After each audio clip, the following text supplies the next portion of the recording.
ورحمۃ اللہ وبرکاتہ. الحمد للہ رب العالمین والصلاة والسلام على اشرف الانبیاء والمرسلین نبینا محمد وعلى آلہ واصحابہ اجمعین.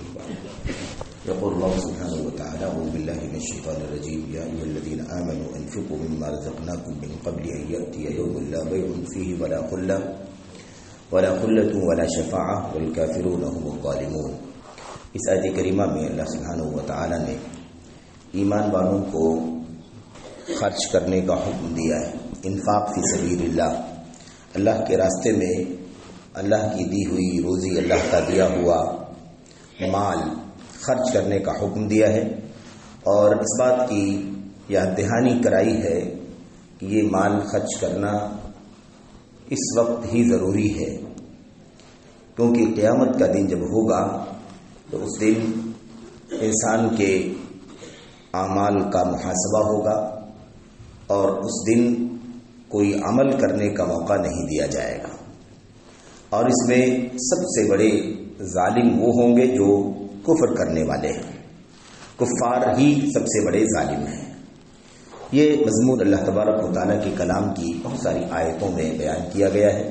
یہاں بھی اللہ سبحانہ و تعالیٰ نے بڑے ہی نرالے انداز میں اور بہت ہی زیادہ لطیف انداز میں یہاں پر بیان فرمایا ہے. اللہ عز و جل کا ارشاد ہے: یا ایھا الذین آمنوا، اے ایمان والو، انفقوا مما رزقناکم، جو کچھ ہم نے تمہیں عطا کیا ہے.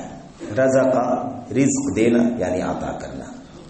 اللہ تبارک و تعالیٰ فرماتا ہے ہم نے جو کچھ تمہیں روزی دی ہے، جو کچھ ہم نے تمہیں عطا کیا ہے، دیا ہے، جو کچھ ہم نے تمہیں نوازا ہے، اس سے اللہ تبارک و تعالیٰ کی راہ میں خرچ کرو. دو باتیں ہیں، ایک تو خرچ کرنے کا حکم ہے اور ساتھ ہی ساتھ اس بات کا احساس دلایا گیا ہے کہ جو تم خرچ کر رہے ہو یہ ہمارا ہی دیا ہوا ہے. اور یہ بہت بڑا پیغام ہے، بہت بڑا سبق ہے. ہم مال خرچ کرنے سے اس لیے کتراتے ہیں کبھی کیونکہ ہمیں احساس ہوتا ہے کہ یہ ہمارا ہے، ہمارا مال ہے. بلا شبہ ہمارا مال اس لیے ہے یہ کیونکہ اللہ تبارک و تعالیٰ نے ہمیں اس دنیا میں یہ مال اپنی طرف سے ہمیں دیا ہے تاکہ ہم اس میں جائز تصرف کریں، جائز انداز میں اسے استعمال کریں، ضروری اخراجات میں اسے خرچ کریں، اور جو چیزیں جو راستے حرام ہیں، ناجائز ہیں، ان راستوں میں خرچ کرنے سے اپنے آپ کو بچائیں. تو ہمیں ہمارا مال اس اعتبار سے ہے، یا خود قرآن کریم کی آیتوں میں، اللہ کے نبی کی حدیثوں میں مال کو ہماری طرف منسوب کیا گیا ہے. اپنے مال کو خرچ کرو. اللہ تبارک و تعالیٰ نے یہ جو نسبت ہمیں دی ہے کہ ہم کہتے ہیں ہمارا مال ہے، یہ اس اعتبار سے نہیں ہے کہ مال کے حقیقی مالک ہم ہیں، اس اعتبار سے نہیں، اس اعتبار سے ہے یہ کہ مال کا حقیقی مالک تو اللہ تبارک و تعالیٰ ہے، لیکن جب تک ہم دنیا میں جی رہے ہیں، زندگی بسر کر رہے ہیں، اس وقفے میں، اس فترے میں، اس پیریڈ میں ہمیں اللہ تبارک و تعالیٰ نے یہ مال دیا ہے تاکہ ہم اسے جائز استعمال کریں، ضروریات میں استعمال کریں اور اس میں صحیح اور جائز تصرف کریں. اس اعتبار سے یہ مال ہماری ملکیت ہے، ورنہ اصل میں جو کچھ بھی ہے وہ اللہ تبارک و تعالیٰ کی ملکیت ہے. ما فی السماوات والارض، جو کہ آسمانوں میں ہے، زمینوں میں ہے، اس کی ملکیت اللہ تبارک و تعالیٰ کی. یہاں دیکھیے اللہ فرماتا ہے اے ایمان والو، خرچ کرو اس چیز سے، اس مال سے جو ہم نے تم کو عطا فرمایا ہے، یعنی ہمارا دیا ہوا ہی ہے. ہم خرچ کرنے کا حکم دے رہے ہیں کہ یاد رکھو کہ ہم نے ہی تمہیں دیا ہے، اس لیے تمہیں ہمارا دیا ہوا مال ہمارے راستے میں خرچ کرنے سے نہیں کترانا چاہیے، کیونکہ اصل میں تو وہ ہمارا ہی ہے. اور ہمارا جو مال ہمارے پاس ہے وہ بھی اللہ کا ہے، جو عزت ہمارے پاس ہے وہ بھی اللہ کی دی ہوئی ہے. جو کچھ بھی ہمارے پاس ہے، حتیٰ کہ خود ہم اللہ تبارک و تعالیٰ کے ہیں. انا للہ و انا الیہ راجعون، ہم بھی اللہ ہی کے لیے ہیں اور ہم بھی اللہ ہی کی طرف لوٹنے والے ہیں. تو بہرحال سب کچھ اللہ تبارک و تعالیٰ کا ہے. اسی لیے یہ بار بار احساس دلایا جا رہا ہے کہ انسان یہ سمجھے کہ ہمیں جو خرچ کرنے کے لیے کہا جا رہا ہے وہ اصل میں اللہ کا دیا ہوا ہے، وہ کہہ رہا ہمارے راستے میں خرچ کرو.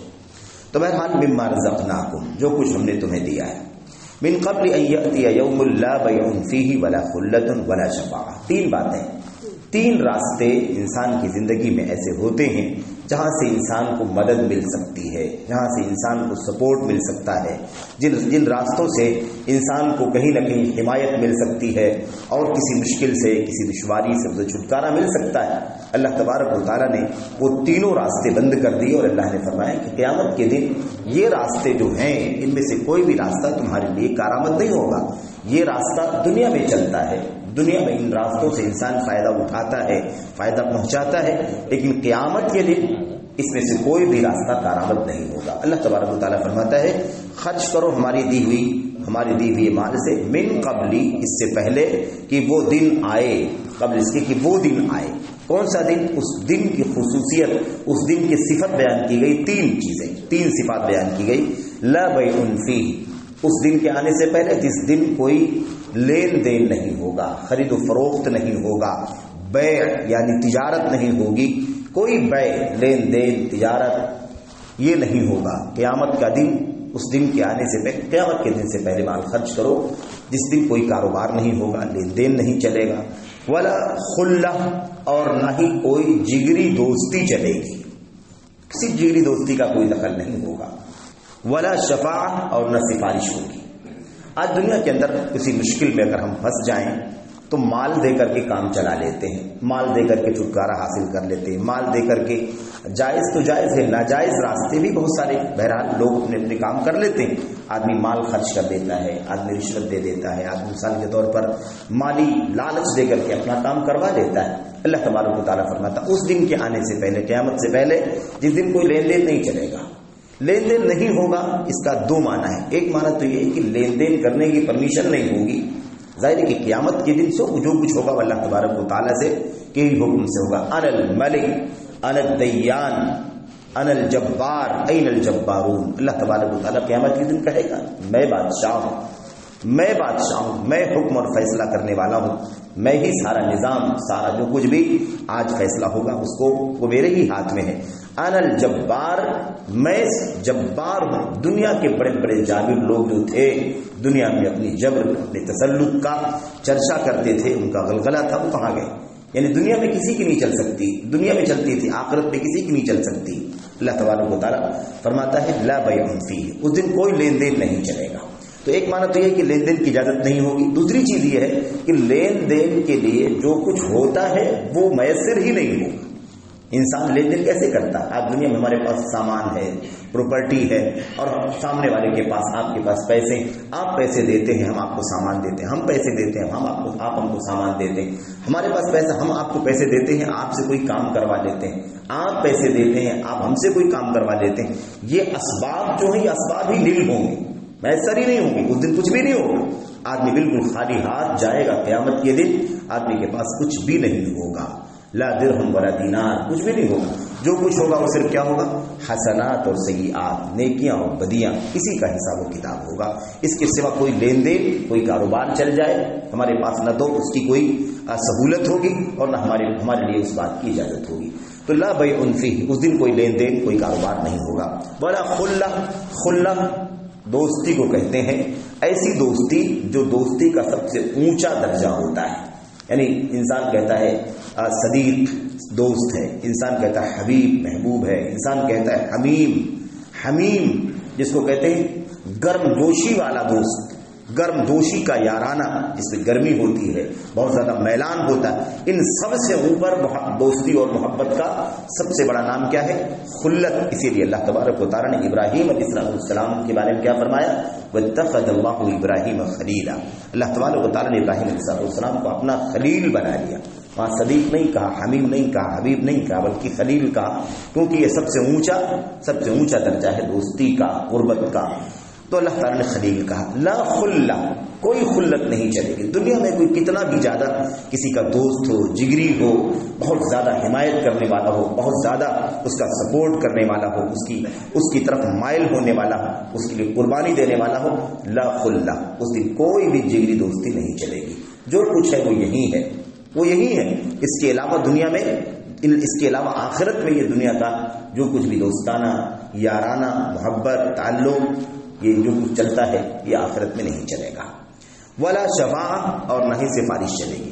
دوست کے کام آتا ہے. جگری دوست کے لیے ساری قربانی دینے کے لیے تیار ہوتا ہے.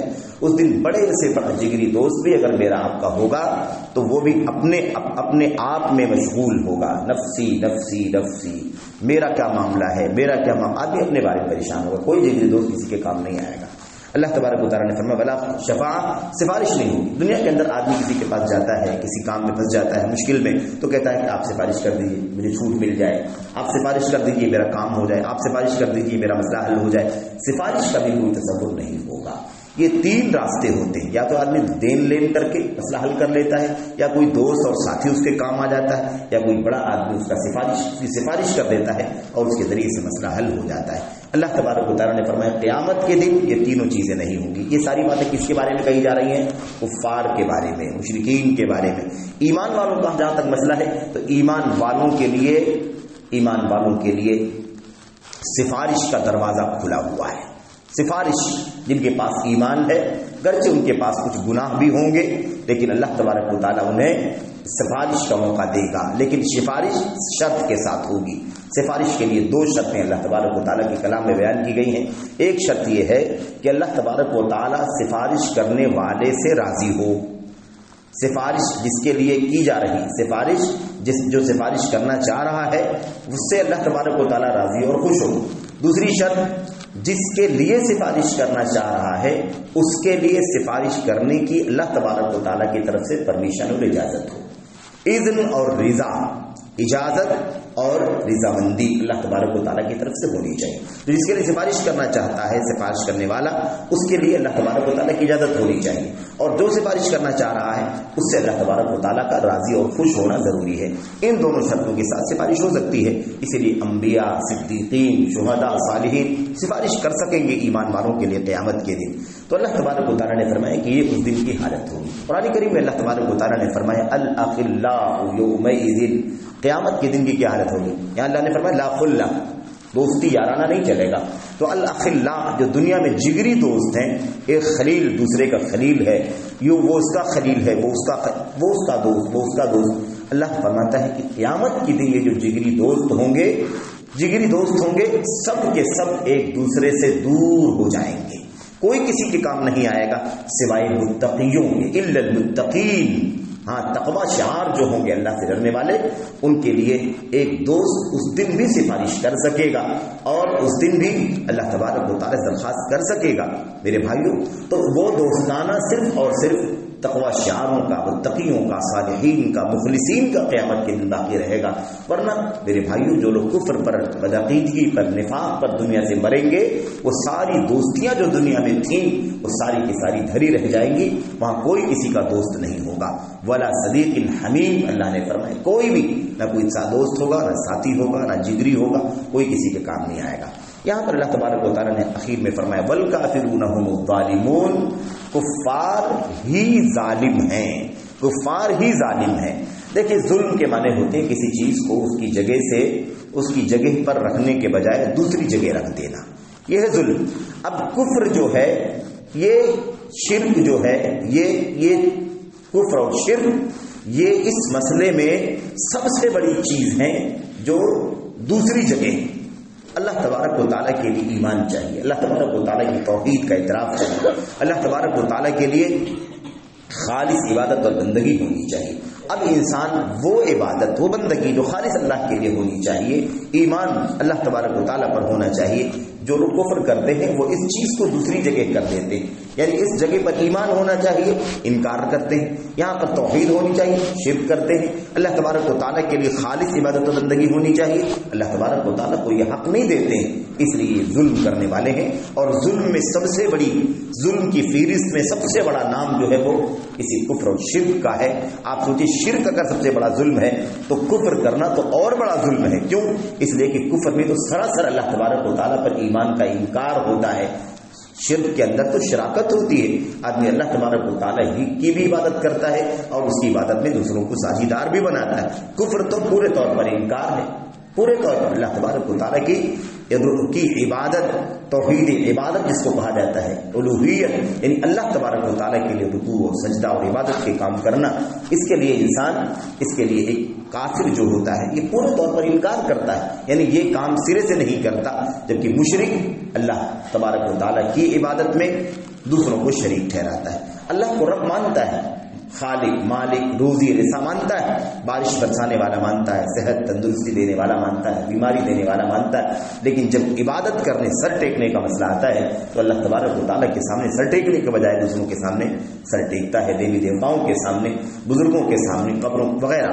تو یہ تو شرک ہے، کفر اس سے کہیں زیادہ سنگین اور خطرناک ہے۔ اللہ تعالیٰ فرماتا ہے جو بھی گنہگار ہیں وہ سب کہیں نہ کہیں ظلم کرنے والے ہیں، اپنی ذات پر ظلم کرنے والے ہیں اور گناہ کے اعتبار سے اپنی ذات پر ظلم کرنے والے، لیکن یہ شرک اور کفر کرنے والے جو ہیں یہ بہت بڑے ظالم ہیں، کیونکہ اللہ تبارک و تعالیٰ کا حق جو اس کو ملنا چاہیے تھا ان لوگوں نے اس چیز کو وہاں سے ہٹا دیا اور اللہ تبارک و تعالیٰ کے حق کو چھین لیا، ایمان کے بجائے کفر اور میرے بھائیوں توحید کے بجائے شرک، یہ رویہ ان کا ہو گیا۔ اس لیے قیامت کے دن سب سے بڑے ظالم کفار ہوں گے، والکافرون هم الظالمون، کافر ہی ظلم کرنے والے ہیں۔ کیا مطلب؟ یعنی صحیح معنوں میں سب سے بڑے ظلم کرنے والے تو کفار ہی ہیں، ورنہ بڑے گناہ کرنے والے بھی کفر کے علاوہ شرک کے علاوہ جو بڑے گناہ ہیں، زناکاری کرنے والا، بدکاری کرنے والا، جھوٹ بولنے والا، رشوت کرنے وغیرہ، یہ جو گناہ کبیرہ ہیں یہ گناہ کبیرہ کرنے والے بھی ظالم ہیں، چھوٹے گناہ کرنے والے بھی ظالم ہیں، ظالم سب ہیں، لیکن سب سے بڑے ظالم کون ہے؟ حقیقت میں سب سے بڑا ظلم کرنے والا کون ہے؟ جو کفر کر رہا ہے، جو شرک کر رہا ہے۔ تو بہرحال میرے بھائیوں آپ دیکھیں اس آیت کریمہ میں اللہ تبارک و تعالیٰ نے ایمان والوں کو مخاطب کیا، آغاز ایمان والوں کو مخاطب کر کے کیا اور اختتام اللہ نے فرمایا کہ کفر کرنے والے سب سے بڑے ظالم ہیں۔ یہاں بھی اس بات کا پیغام ہے، اے ایمان والو، یعنی ایمان والو ایمان والے بن کر کے رہو، اللہ کی راہ میں خرچ کرو۔ دیکھو کافر سب سے بڑے ظالم ہیں، سب سے پہلی چیز یہ ہے کہ ایمان تمہارا سب سے بڑا سرمایہ ہے اور ایمان والے ہو تو اللہ تبارک و تعالیٰ کے راستے میں اللہ کا دیا ہوا مال خرچ کرو۔ قیامت کے دن کوئی دوستانہ، کوئی یارانہ، کوئی لین دین اور کوئی سفارش یہ ہرگز کام نہیں آئے گی۔ اللہ تبارک و تعالیٰ نے آپ کو جو مال دیا ہے، ہمیں جو مال دیا ہے، ہمیں چاہیے کہ ہم اس میں سے اللہ تبارک و تعالیٰ کے لیے خرچ کریں، اللہ تعالیٰ کی رضا کے لیے۔ قرآن کریم کے اندر یا ایھا الذین آمنوا انفقوا فی سبیل اللہ من قبل، اللہ نے کیا فرمایا؟ من قبل ان یأتی احدکم الموت فیقول رب لولا اخرتنی الی اجل قریب فاصدق واکن من الصالحین۔ ایمان والا تمنا کرے گا، اس قیامت کی تمنا کرے گا، اے اللہ اتنا جلدی موت ہو گئی، کاش میری موت کا ٹائم تو نے اور کچھ مؤخر کر دیا ہوتا، کچھ دن اور میں زندہ رہتا، فاصدق تو میں صدقہ دیتا، خرچ کرتے اللہ تبارک و تعالیٰ کے راستے میں، واکن من الصالحین اور میں نیک لوگوں میں سے ہو جاتا۔ اللہ فرماتا ہے موت کے آنے سے پہلے یہ کام کر لو، موت کے آنے من قبل ان یأتی احدکم الموت، قبل اس کے کہ تم میں سے کسی کی موت ہے۔ یہاں اللہ نے کیا فرمایا؟ قبل اس کے کہ وہ دن آئے جس دن سفارش نہیں، لین دین نہیں اور دوستانہ نہیں ہوگا۔ تو وہاں جو موت کا ذکر کیا گیا وہ بھی قیامت ہے، اور یہاں جو ذکر کیا گیا ہے کہ فنا دن کا، یہ بھی قیامت ہے۔ وہ چھوٹی قیامت ہے جو ہر انسان کی موت کے ساتھ آ جاتی ہے، اور یہ بڑی قیامت ہے جس کے آنے کے ساتھ ہی ساری دنیا کا نظام درہم برہم ہو جائے گا۔ اسی لیے اس قیامت صغریٰ ہے، انسان کی اپنی موت قیامت صغریٰ ہے، اور وہ جب قیامت آئے گی بڑی والی قیامت، اس کو قیامت کبریٰ کہا جاتا ہے، وہ سارا نظام درہم برہم ہو جائے گا جو قرآن میں اور سنت میں بتلایا گیا ہے۔ تو میرے بھائیوں، میرے بزرگوں، جس کی موت ہوتی ہے اس کی قیامت آ جاتی ہے، ہر آدمی جس کی موت آ رہی ہے اس کی قیامت آ جا رہی ہے، لیکن ایک بڑی قیامت آئے گی جب سارا نظام درہم برہم ہو جائے گا۔